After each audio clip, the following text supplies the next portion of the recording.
Welcome to recipes in my way. இன்றைக்கி நம்ம அருமையான சுவையில் 3 வகையான சைடிஷ் தான் செய்ய போகிறோம். இது தோசை, இட்லி, பூரி, சப்பாத்தி எல்லாத்துக்குமே ரொம்ப பிரமாதமாக இருக்கும்.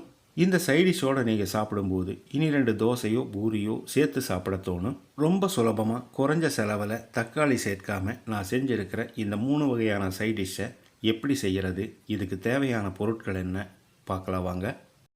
வாணலியில் 2 டேபிள் ஸ்பூன் எண்ணெய் விட்டுக்கலாம். 1 டீஸ்பூன் கடுகு,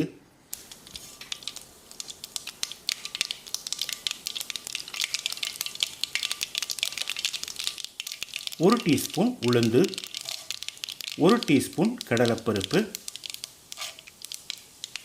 1 டீஸ்பூன் சீரகம், 1 டேபிள் ஸ்பூன் பொடியை நறுக்கின இஞ்சி, 1 வரமிளகாயை கிள்ளி போட்டுக்கலாம். 3 பச்சை மிளகாய் நீல வாக்கில் நறுக்கினது, 1 கொத்து கருவேப்பிலை, ஒரு 10 செகண்ட் இதை பிரட்டி விட்டுடலாம். காரம் குறைவாக வேணும்னா ஒரு பச்சை மிளகாயை கம்மி பண்ணிக்கோங்க.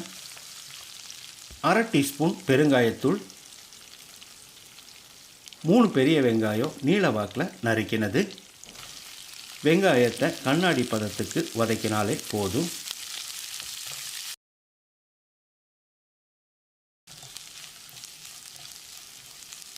வெங்காயம் நல்லா வதங்கிடுச்சு. இதில் 1 டீஸ்பூன் மஞ்சள் தூள், 1 டீஸ்பூன் கல்லுப்பையும் சேர்த்து கலந்து விட்டுடலாம்.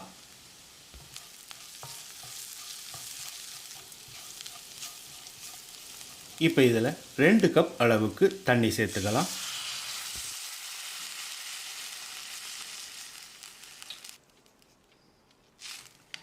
தண்ணி சேர்த்து கலந்து விட்டு ஒரு 5 நிமிஷம் கொதிக்க விட்டுடலாம்.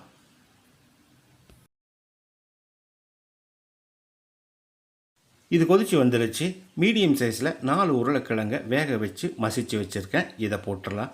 உருளைக்கிழங்கோட அளவு 1/4 கிலோ.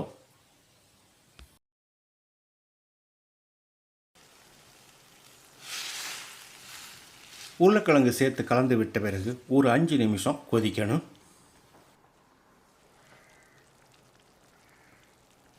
அஞ்சு நிமிஷம் கொதிக்க விட்டுருந்தோம். 2 டேபிள் ஸ்பூன் அளவுக்கு கடலை மாவை தண்ணியில் கரைச்சி வச்சுருக்கேன். இதை ஊற்றிடலாம். கடலை மாவு கரைச்சி ஊற்றின பிறகு ஒரு 2-3 நிமிஷம் கலந்து விட்டுட்டே இருக்கணும்.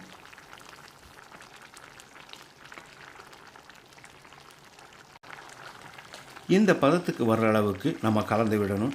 இது ஆறும்போது இன்னும் கொஞ்சம் கெட்டியாயிரும். இப்போ ஸ்டவ் ஆஃப் பண்ணிவிட்டு பொடியாக நறுக்கின மல்லி இலையை தூவி கலந்து விட்டுடலாம்.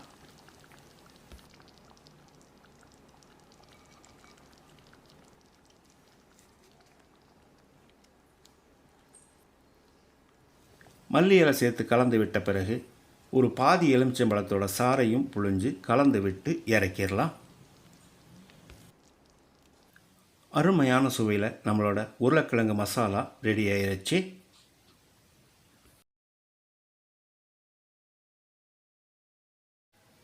அடுத்ததாக பேனில் 1 கப் அளவுக்கு நிலக்கடலையை போட்டுக்கலாம். நிலக்கடலையோட அளவு 200 கிராம். மிதமான தீயில் ஒரு 2 நிமிஷம் கருகாத அளவுக்கு இதை வறுத்துக்கலாம்.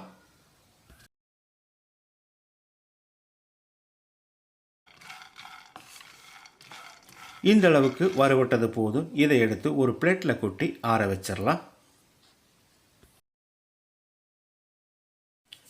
நிலக்கடலை நல்லா ஆறின பிறகு அதில் இருக்கிற தோல் எல்லாம் உதிர்த்துட்டு எடுத்து வச்சுருக்கேன். இதை மிக்ஸி ஜாரில் போட்டுக்கலாம். இதோட 1/4 கப் அளவுக்கு பொட்டுக்கடலை, 3 பச்சை மிளகாய், 1 டீஸ்பூன் கல்லுப்பு சேர்த்து முதல்ல பவுடராக அரைச்சி எடுத்துக்கலாம். அதுக்கு பிறகு தேவையான அளவுக்கு தண்ணி சேர்த்து நைஸாக அரைச்சி எடுத்துக்கலாம். இப்போ இதுக்கு ஒரு தாளிப்பு கொடுத்துடலாம். தாளிப்பு கரண்டியில் எண்ணெய் காய வச்சுருக்கேன். இதில் 1/2 டீஸ்பூன் கடுகு,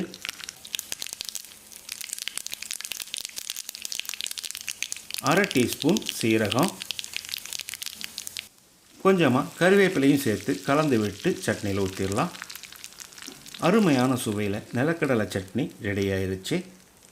அடுத்ததாக மிக்ஸி ஜாரில் 2 பல் பூண்டு,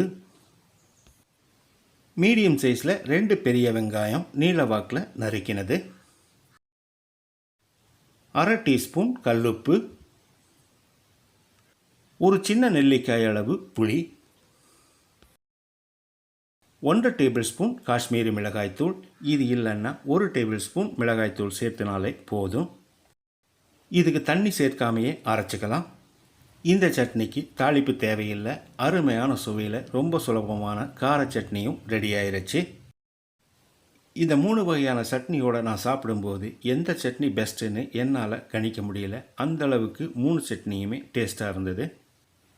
இதே மாதிரி இதே அளவுகளோட நீங்கள் செய்து பாருங்கள். இந்த வீடியோ பிடிச்சிருந்தா லைக் பண்ணுங்கள், கமெண்ட் பண்ணுங்கள், ஷேர் பண்ணுங்கள். சப்ஸ்கிரைப் பண்ணாதவங்க சப்ஸ்கிரைப் பண்ணுங்கள். மறக்காமல் பெல் பட்டனை கிளிக் பண்ணுங்கள்.